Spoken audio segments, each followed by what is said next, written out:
Buenos días. Hoy hablaremos sobre el derecho y su naturaleza, poder, valores y responsabilidad en la filosofía del derecho contemporáneo, un enfoque humanista de derecho. Para entender el derecho y su naturaleza, necesitamos analizar algunos conceptos. Empezaremos por el derecho. ¿Qué es el derecho? Según Cáceres, es el conjunto de normas que regulan nuestra convivencia y es el medio para acceder a la justicia. Este a su vez se divide en derecho dinámico y derecho estático. El derecho dinámico tiene por objeto un sistema de actos que son determinados por las normas de un orden jurídico y que crea o aplica estas normas, mientras que el derecho estático es un sistema de normas a las cuales los hombres prestan o no conformidad. En la teoría pura del derecho, Kelsen afirma que la teoría pura del derecho es una teoría del derecho positivo en general para determinar qué es y cómo se forma el derecho. En las ciencias naturales y ciencias sociales, las ciencias sociales se refieren al orden que regula la conducta de los hombres. Las ciencias naturales se refieren al orden de elementos relacionados los unos con los otros por un principio de causalidad. Kelsen propone oponer las ciencias sociales a las ciencias de la naturaleza, ya que la sociedad es un sistema diferente al de la naturaleza. Además tenemos el naturalismo y el positivismo. Kelsen, respecto a estas dos corrientes, realiza las siguientes puntualizaciones. Las reglas del derecho solo se aplican al derecho positivo. El naturalismo configura un error que se basa en ignorar la diferencia entre derecho y naturaleza. Además tenemos la imputación. Kelsen formula que la imputación como un principio que vincula dos conductas humanas, el acto ilícito y la sanción. La causalidad no interviene en la regla del derecho. Seguimos con reglas de derecho. Son proposiciones mediante las cuales la ciencia describe un objeto.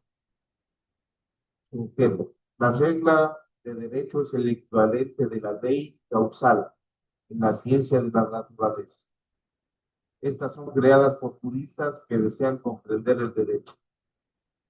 También tenemos la validez de la norma. La validez de la norma se centra en el modo particular de su existencia. Para que una norma positiva exista, es preciso que haya sido creada por un acto. Luego tenemos el objeto de la ciencia del derecho. La ciencia del derecho es una ciencia normativa que estudia dos aspectos. El estático, que se refiere a que el derecho aparece como un orden social, y el dinámico, que se orienta a un sistema de actos que son determinados por las normas de un orden jurídico y crean o aplican dichas normas. La filosofía del derecho contemporáneo.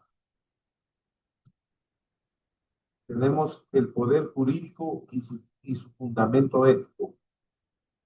Poder jurídico no solo se concibe como la capacidad de imponer normas, sino como aquella facultad que debe ser estudiada éticamente.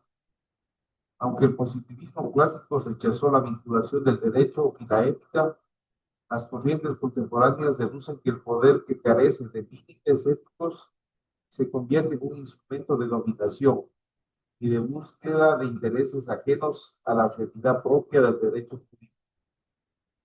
Cárdenas expresa que la ética es veedora y reguladora de los distintos órdenes normativos, especialmente del orden normativo jurídico.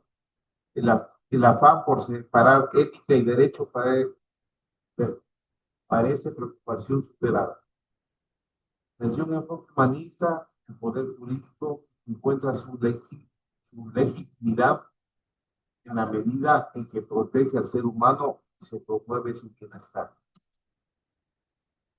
¿Cómo influye el poder, valores y responsabilidad en la filosofía del derecho, en el derecho contemporáneo y humanista? influye en la creación de un derecho contemporáneo que no solo busque el orden, sino un orden justo. Esto implica que la validez de una ley ya no depende solo de quién la dictó, sino de cuánto respeta la dignidad humana y cómo responde ante las consecuencias de su aplicación. La responsabilidad jurídica.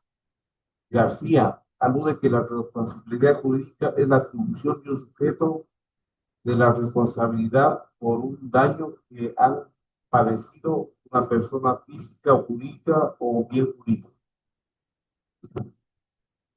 Además, tenemos los valores jurídicos en el ordenamiento jurídico. Cárdenas expresa que los valores jurídicos son elementos extrínsecos, como también intrínsecos al derecho. Como elementos extrínsecos permiten la crítica y también la justificación y legitimidad del derecho positivo. Y como elementos intrínsecos se incorporan al orden jurídico para orientarlo hacia determinados fines. Los valores jurídicos cobran vital importancia dentro de las normas, ya que garantizan que el derecho no se limite a la aplicación formal de la norma, sino que se orienta al respeto de los principios como la dignidad humana, la libertad, la igualdad, la seguridad jurídica, el bien común, etc. Desde el enfoque humanista, los valores jurídicos son criterios sustantivos de interpretación y aplicación del derecho. Para la filosofía del derecho contemporáneo le interesa atribuir responsabilidad jurídica no solo a las personas naturales, sino que también se extienda a las personas jurídicas e incluso al ente estatal. La responsabilidad abarca las acciones en el ejercicio del poder por parte de las autoridades, rendición de cuentas y la protección de los derechos del pueblo. Conclusiones. El derecho y su naturaleza que desarrolla Hans Kelsen concluye en grandes aportes, en primer lugar, porque propone la teoría pura del derecho. Se enfoca en el derecho positivo, general, de tal manera que procura determinar qué es, cómo se forma el derecho. Se puede concluir que el poder, los valores y la responsabilidad jurídica son aspectos esenciales que se conectan dentro de la filosofía del derecho contemporáneo, permitiendo una comprensión integral y humanista del derecho, orientada a la creación de normas más justas. Muchas gracias.